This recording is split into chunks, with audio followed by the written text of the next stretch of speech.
Good morning sa sulok ng mundo sa ating mga buhay. Magandang umaga. Today Monday ng umaga mga kapatid. is 4:30 ng umaga. So tayo mga devotion mga kapatid, no? Ang Rosby Morning Devotion ay mga devotion tayo sa ating mga buhay. Malat na naman ako mga kapatid. So, purihin ng Panginoon, kumusta kayo? Kumusta ang inyong pagtulog, mga kapatid? Kayo ba ay mapayapa sa ating pagtulog? At sa umagang ito ay simulan natin ng panalangin ang gawain ng Panginoon. So, tayo manalangin sama-sama aming Ama sa Langit, Panginoong Jesucristo, Lord God, sa umagang ito, Diyos. Salamat, Panginoon. Salamat sa gabay at protection mo sa amin sa magdamag ang aming mga buhay. Mula sa aking mga kapatiran hanggang sa aking mga mahal sa buhay, kapatid. Lord God, Ikaw ang Diyos na makapangyarihan na siyang hawakan kami sa umagang ito at hanggang sa maghapon. Kami, Panginoon, ay ingatan at proteksyonan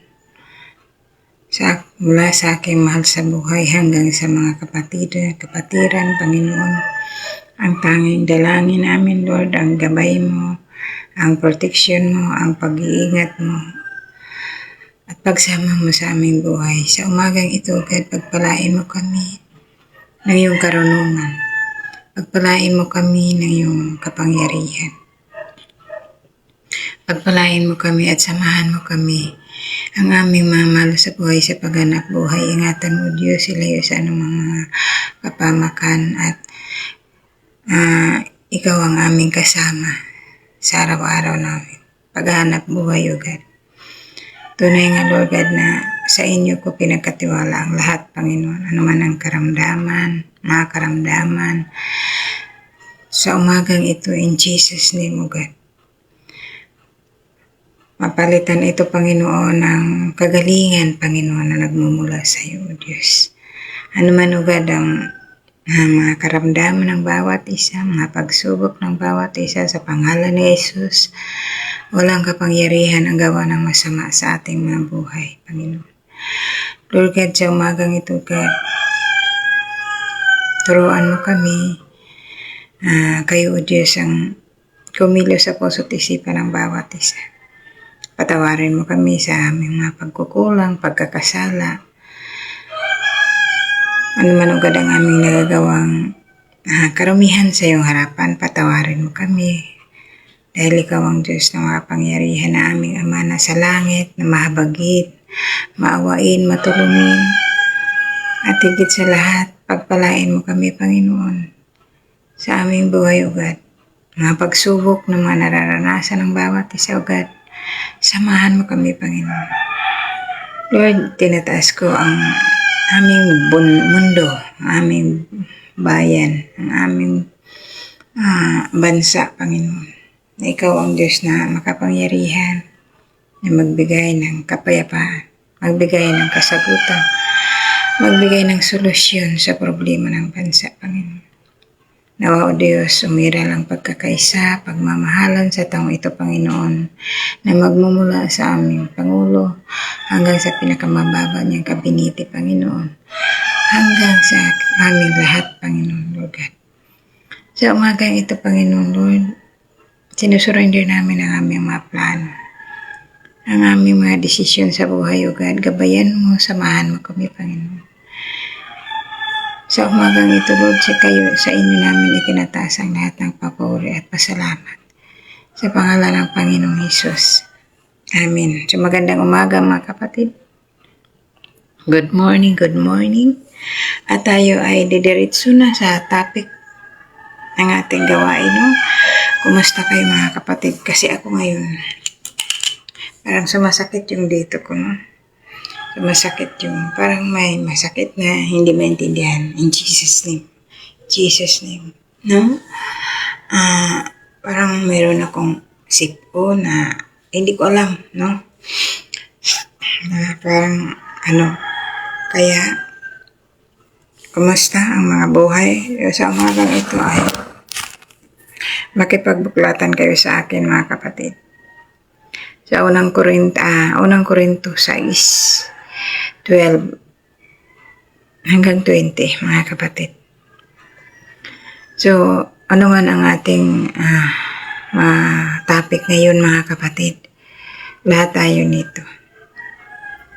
tayo nito ay tinutuwid at tinuturuan at nais ng Diyos na marinig natin to at magkaroon tayo ng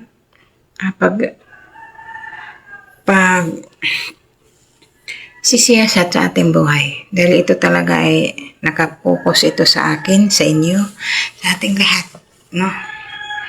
Kaya sa umagang ito, ang kanyang mga salita ay ang pamagat nito, mga kapatid, dahil may mga nagtatanong na mayroong mga bagabag sa kanilang mga sarili, no? Nasabi dito, ano nga ba tayo, mga kapatid? Ano ba tayo? Sino ba tayo? Tayo ay isang, di ba madalas ko sinasabi na tayo yung templo ng Diyos.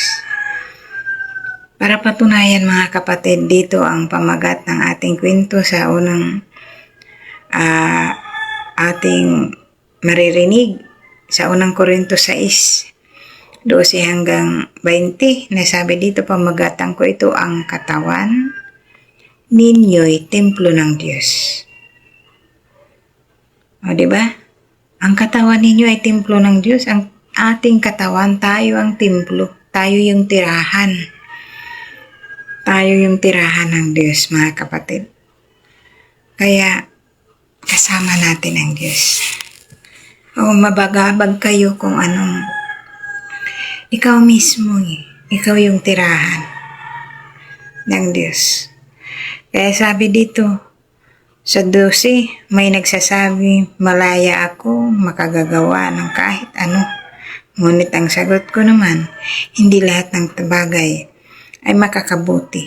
Maaari ko ring sabihin na malaya akong gumawa ng kahit ano. Ngunit hindi ako magpapalipin sa anumang bagay. Mga kapatid, no? Diba? Ang ating buhay ito ay tirahan ng Diyos. Tayo yung templo. Kaya nga sabi dito na, kahit sabihin mong malaya ka kasi sa'yo yan, katawan mo yan, pero pinahiram lang yan sa'yo ng Diyos. Lahat tayo, hiram lang itong buhay na ito.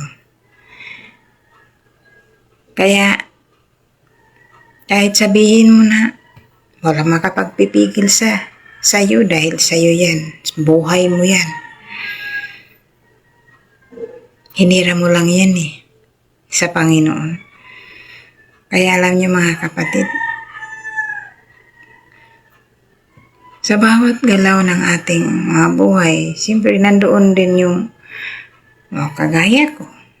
Example ko na lang, mga kapatid, ang buhay ko. Kasi nandoon din yung bagabag ako, di ba?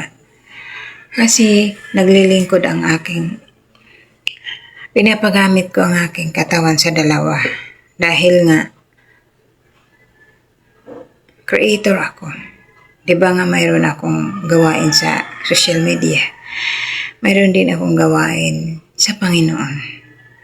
So, kailangan po yun na, pagtimbangin ko. Pero salamat ako sa Panginoon sa kabila ng pero mas lamang, mga kapatid. Mas lamang yung may takot tayo sa Diyos. Mas maganda yung may takot tayo sa Diyos. Kasi kung may takot tayo sa Diyos, nakokontrol natin ang ating sarili. No?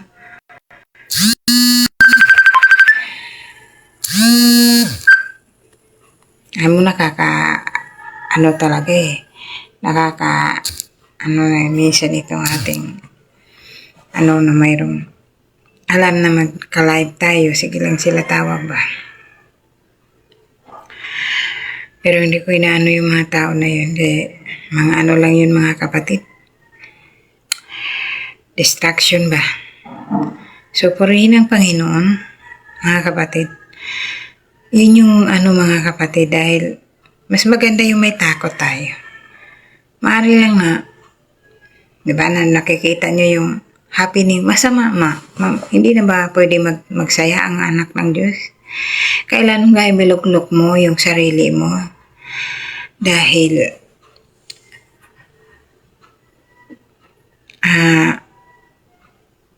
binigyan din naman tayo mga kapatid ng freedom sa ating sarili na pero depende yun sa inyo mga kapatid, no? Basta wag lang tayong lumampas sa higit pa na talagang sobra ng kalaswaan ng mga ginagawa, di ba? Pero ito yung paraan kasi mga kapatid na ang paglilingkod ko sa Panginoon ay dito ako payapa at hindi balisa. At basta masaya ako dito mga kapatid. Hindi bagabag, walang kontrol, di nakokontrol ng tao mga kapatid. Dahil sa Diyos tayo sa Diyos ay payapa lang tayo mga kapatid. Yung walang kabalisaan na iniisip mo na ganito ang basta mga kapatid, alam na natin yung binabagabag ka ng yung sarili, kumbaga. Ito naman yung paraan na aking pagka-creator. Dito naman ako mga kapatid kumbaga, ito yung paraan naman ng aking buhay na hindi ako kung basta ano lang yung aking pakiramdam. Ayokong stressin ang sarili ko sa mga bagay-bagay ko na kung ano-ano man mga kapatid. Basta ito yung paraan na kasi di ba pag nasa bahay ka lang, lalo ka nasa isa kagaya ko na isa lang akong housewife, nandito lang ako sa bahay. So ito yung paraan ng paglilibang ko rin ng literally na parang na di ba pag mga anak ka pa ng Diyos, kailangan ba talagang stress ka? Kailangan ba bang tingnan ka na kapag ka anak ka ng Diyos, kapag ka kailangan pray lang, walang pag-iisip ng kung ano-ano, basta ipinapambaya mo na sa Diyos na wala namang taong walang problema mga kapatid. Pero dahil mapayapa ka, kasi kasama mo ang Diyos. Pero sabi dito sa kanyang mga salita, no? Huwag naman tayong lumampas mga kapatid. Sabi dito, maaari ko ring sabihin na malaya akong gumawa ng kahit ano. Ngunit hindi ako magpapapaalipin sa anumang mga bagay. Halimbawa, alipin ako ng ganitong bagay. May bagay ako na gustong-gusto.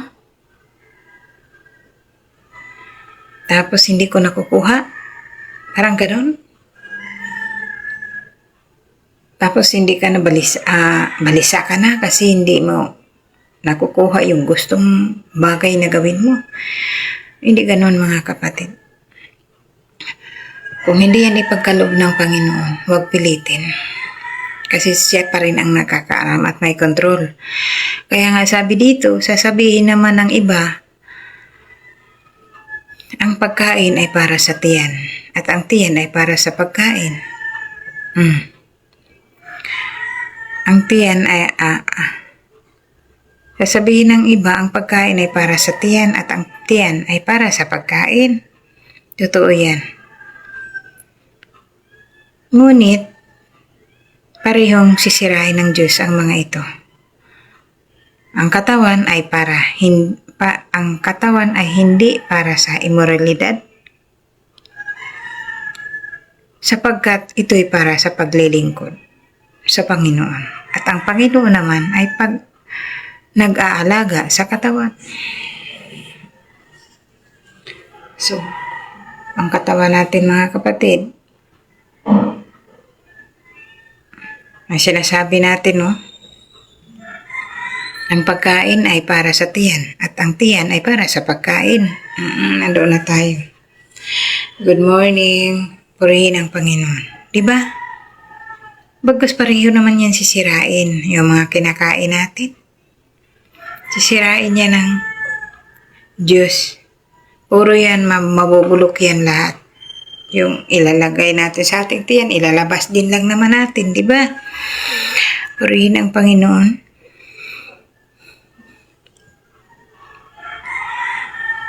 Ngunit sabi nga dito, no?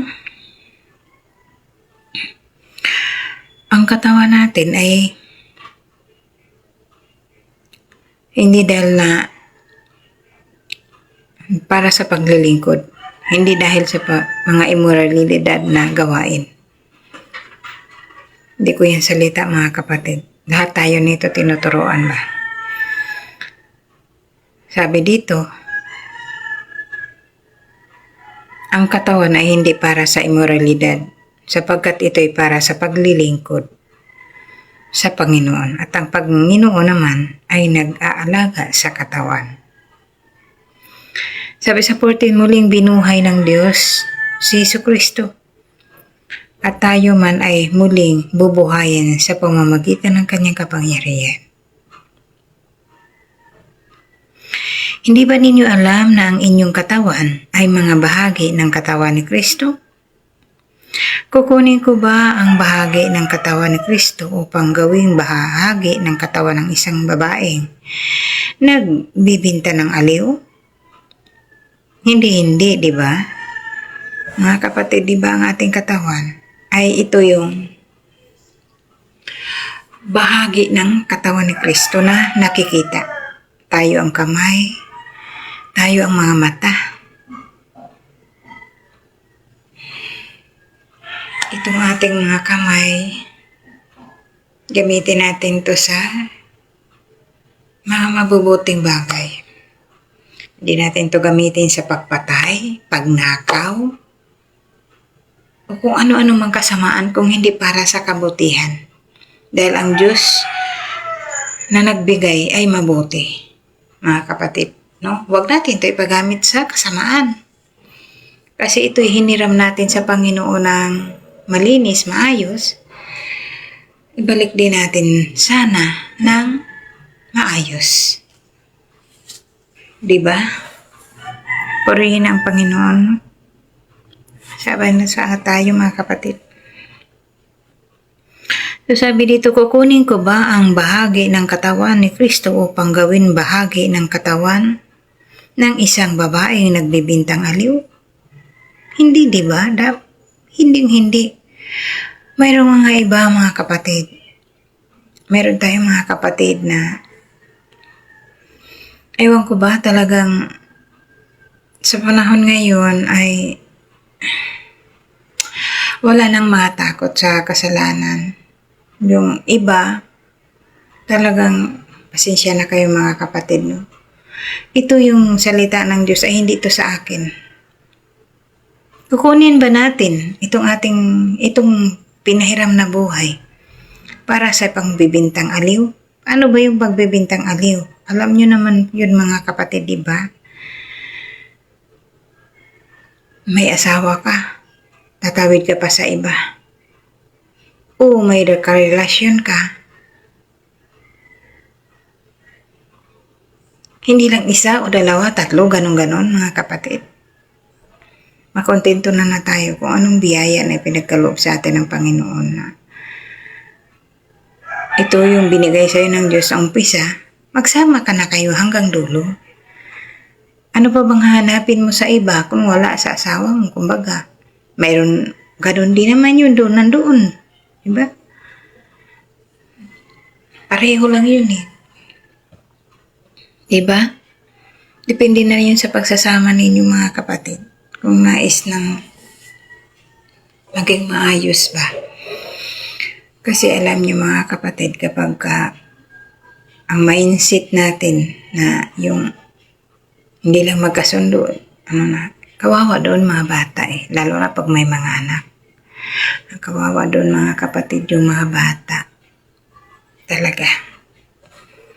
Hindi ba ninyo, hindi ba ninyo, ay sabi nga diba, saan na tayo, sabi niya sa 14, muling binuhay ng Diyos si Jesucristo at tayo man ay muling kabubuhayin sa pamamagitan ng kanyang kapangyarihan. Hindi ba ninyo alam na ang inyong mga katawan ay mga bahagi ng katawan ni Kristo? Tayo ang bahagi. Kaya kung ano si Kristo mga kapatid, dahil nga tayo yung bahagi katawan ni Kristo. So, wag mo rin gamitin yung mga mata mo para ikasala ka sa iba. Ikaw din ang nagkasala, no? Dahil ang Diyos lang naman ang may sa atin na siya lang naman ang nakakasiyasat sa atin kung individual ang kaligtasan Ipapahamak mo ang mata mo para magkasala ka sa iba. Ipapahamak mo ang bibig mo para magkasala ka sa iba. Magtuon na lang tayo mga kapatid para tuon tayo sa ating bawat isang buhay. Wag na mangialam ng isang kapwa, no? Dahil ang Diyos naman ang nakakaalam. Hindi tayo ang makakaligtas sa kanila. Yung mismong sarili nila, mga kapatid. Dahil individual ang kaligtasan, sabi nga sa 16, hindi ba ninyo alam na nagiging isa ang katawan ng bayarang babae o na nakikipagtalik sa kanya? Sapagkat sinasabi sa kasulatan, ang dalawa magiging isa. Ang pakikipag-isa sa Panginoon ay nakikipag-isa sa kanya, sa Espiritu. Mga kapatid, sabi ko nga, di ba?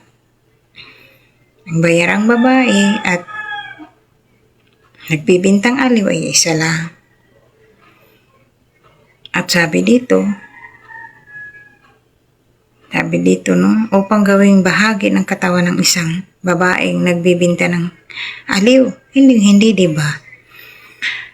Hindi ninyo alam na naging isa ang katawan ng bayarang babae at nakikipagtalik sa kanya sapagkat sinasabi sa kasulatan, ang dalawang maging isa at ang pakikipag-isa sa Panginoon ay nakikipag-isa sa kanyang espiritu. So, iwasan ninyo ang immoralidad, ang ibang kasalanan. Pinapaiwasan sa atin mga kapatid. Huwag kayo magalit sa akin. Ako ay instrumento na maiparinig sa bawat isa ang kanyang mga salita. Bagkus hindi ko ito'y salita. Ito'y binabasa ko. Pinapaliwanag ko lang mga kapatid. Dahil pareho tayo nito tinuturuan. May pagkakamali din ako. Kapareho. Diba? Pero dahil individual ang kaligtasan, individual tayo magsusumikap. Pero salamat sa Panginoon na may tanim siya, mayroon siyang salita na ating narinig na parang nagkukontrol sa ating buhay. Kung mayroon tayong Diyos sa buhay, may pagkontrol tayo kasi alam natin nakapahamakan yun. Purihin ang Panginoon, no? Sabi nga dito, no?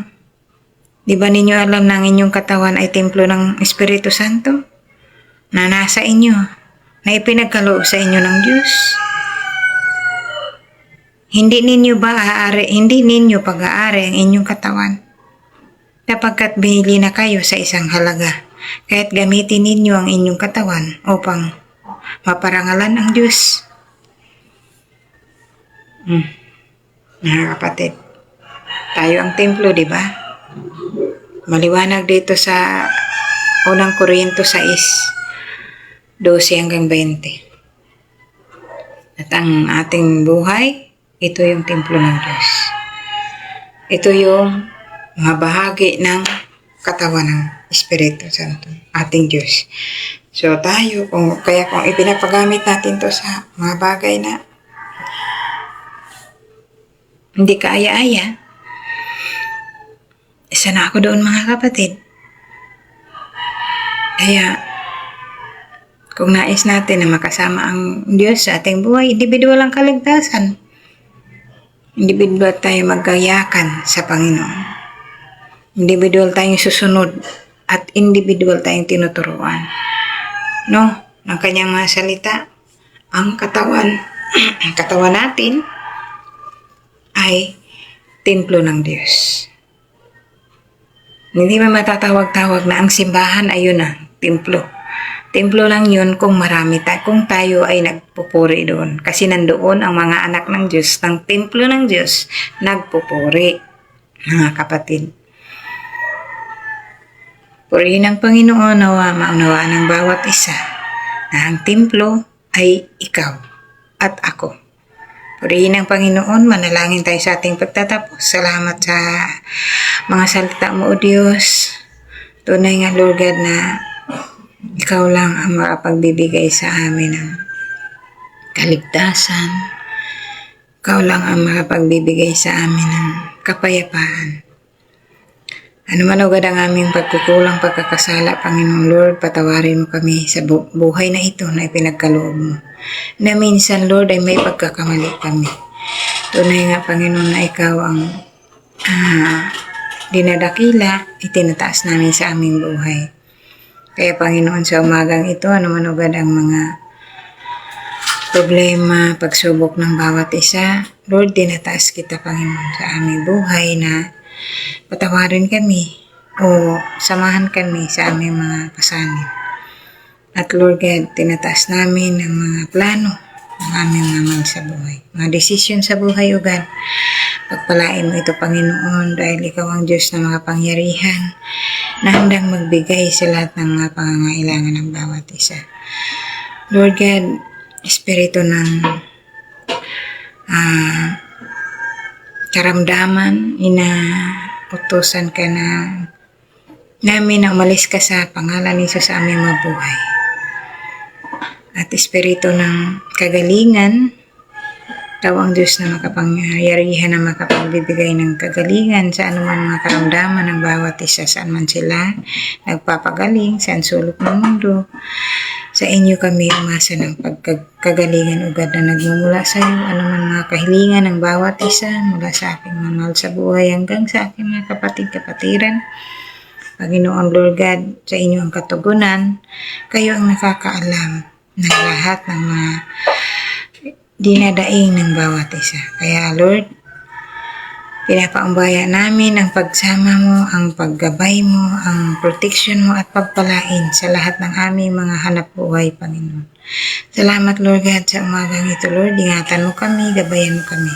Sa pangalan ng Panginoong Hesus. Amen. So magandang umaga mga kapatid at magkita muli tayo ng Friday.